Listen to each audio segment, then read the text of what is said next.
Jodie, why did you want to be part of Marchlands? I think the thing with it, when I auditioned, I was just so blown away by how ambitious the piece was. And I think when James in the audition said, have you got any questions? I went, yeah, how are you going to do this? I couldn't get my head around how they were literally from scene to scene cut into different decades and still, you know, keep a really great pace on it, but obviously leave enough time for the audience to, you know, to keep up with all the information they're being supplied with in especially the first 2 episodes.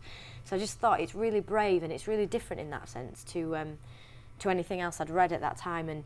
And Ruth isn't a character I think I've particularly played before, and it's quite a scary part to take on board because I'm not a mother and I'm playing, you know, a bereaved mother, and that's a huge kind of undertaking. You know, you absolutely have to be respectful in I think in your process and the way you do your work, so that in no way does it ever want to feel, you know, in any performed or something, you know. But it read brilliantly, and also they were very clever. They only gave us the first 2 episodes for the audition, so it did make, I was like, well, what happens? And they were very loath to tell you, just in case they didn't give you the part and they didn't want people knowing. So I found it, just from reading, even when you're reading every part, I found it so engrossing. Bit of a page turner. Yeah, it is really, because you are given enough ins and enough hooks to keep you interested without, you know, nothing is spelt out, and I think it's great. I think it really challenges an audience, because, you know, sometimes I think we're treated slightly like we're a bit thick as audience members, and that we need things incredibly, you know, laid out on a plate so that we'll get it. And I think Marchlands is quite a challenge. You know, you've really got to keep up with characters and relationships, but I think it's brilliant, you know, for that. Just tell me about your character Ruth, and you know, the big thing about Marchlands, yes, it's the supernatural and spooky element, but it's a relationship drama. Yeah. And it's about how children affect families. Yeah.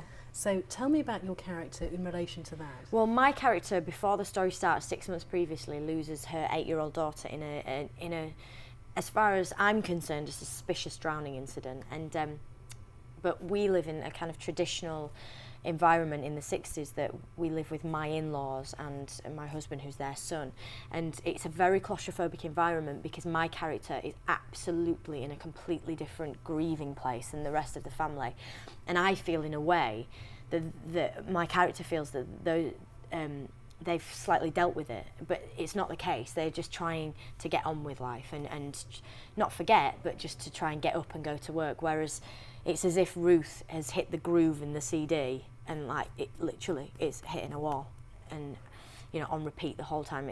This moment that's shattered her life, she cannot accept, because she feels like there's too many unanswered questions, which, you know, what a thing anyway to lose a child, but then to lose a child and it not be 100% explained, and there to be, as far as she's concerned, huge cracks in the story. It's just so frustrating, and you know, it leaves her in a place of continuous mourning, which it would be anyway, but without any kind of process of moving on, and it makes their marriage, you know, there's a lot of pressure on that because they're dealing with it in completely different ways. It's not that they don't love each other anymore, it's just that when communication breaks down, and that's the key to anything. And I think this piece is great because it has a supernatural element in the 60s, in the 80s and the modern, but in ours it's about family, and it's about, you know, how people cope with certain tragedies.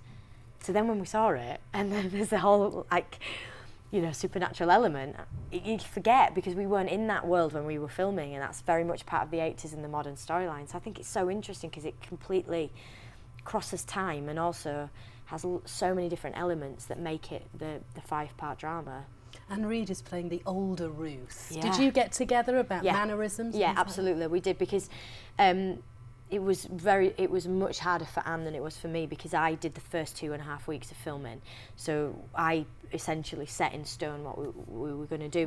Myself and Anne, we talked a lot about energy and things, that how when there's this energy that you don't know what to do with it, because it's always there fizzing away, because you have this huge unanswered question for your entire life, and it's like you can't quite relax ever. You can't just sit down and switch off, because there's just this thing, this knot that'll always be there.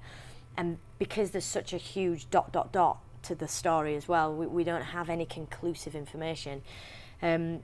We wanted to kind of, without hamming it and in any way kind of upstaging a scene that was more about the dialogue obviously than physically what we were doing, we wanted to do things, you know, with hands and get similar gestures, because obviously, you know, if I saw footage of myself 10 years ago, my gestures would be completely different. But there are elements of yourself, I think, from being an adult to, you know, from, you know, my footage of my mum when she's 30 to now, there's still certain things she does that are very similar, and I think it's always in hands. People's hands give them away, and we wanted to do stuff to do with like nails and that kind of pressure and slightly fidgety. But that was all her way, because we had the rehearsal and we talked about it, and it was, you know, we worked together on it. And then essentially I then filmed, and poor Anne had to sit through however many hours of my rushes. But you've got the essence. You've both got the Absolutely. essence of Ruth. And let's talk about where you're from, because, you know, you've got the Yorkshire accent. Loads of other Southerners, we know, were trying to do the Yorkshire accent. Yeah, and we're incredibly successful. Were you helping them at all? No, I didn't need to, because I mean, Dennis was doing his natural accent and I was doing my natural accent, so we were fine. But Jamie and Tessa, obviously in my scenes, were doing a northern accent, and I'd completely forget that wasn't their natural dialect, because it appeared to come to them so naturally. But then there would be the odd time where maybe Tessa would go, "Am I saying that right?" And I'd be like, "Oh my God, yeah, you're doing a different accent. Yeah, you are." And there's never any reason, but it's quite nice, because when I did a piece called Royal Wedding, it's set in the valleys in Wales. Me and Darren Boyd, we played husband and wife, and our daughter in it, who's a wonderful actress called Gwyneth Keyworth, was from Wales, and we weren't. Every line, "Can you say this line to me, please?" So the poor girl was literally. She was your voice coach. Oh, she was a voice coach on it. She was, and you know, we'd like say a line and then kind of look at her in the scene like, "Did I do that right?" You know, panic in the eyes. Got to quickly talk to you about Venus. I mean, that was really groundbreaking for you and really launched you. An amazing opportunity, one that I'll never forget, and I'll continue to be grateful for that forever, because I've worked and done the jobs that I've done purely because Roger gave me that break. And Peter O'Toole, Leslie Phillips. Seen them all. I know. You lucky girl. I know, but it was terrifying, but it was amazing. And you're on the night watch now? I've just finished. Have you? How's it gone? It was wonderful, and it was so wonderful to work with so many lovely actresses, and you know, and to be in a very feminine piece written by a great scriptwriter and a great, obviously based on the Sarah Waters novel, so, and an amazing director, so it was brilliant. And I had they dyed my hair all bright fiery red, and great red lipstick, great costumes, so it was lovely, and I think it'll be a wonderful piece. It's really exciting. See it? I don't know. I'm the last person to find that out. Why would I know? I didn't even know this was going on until they told me today that it goes out in February. Right, it goes out in February? Rubbish.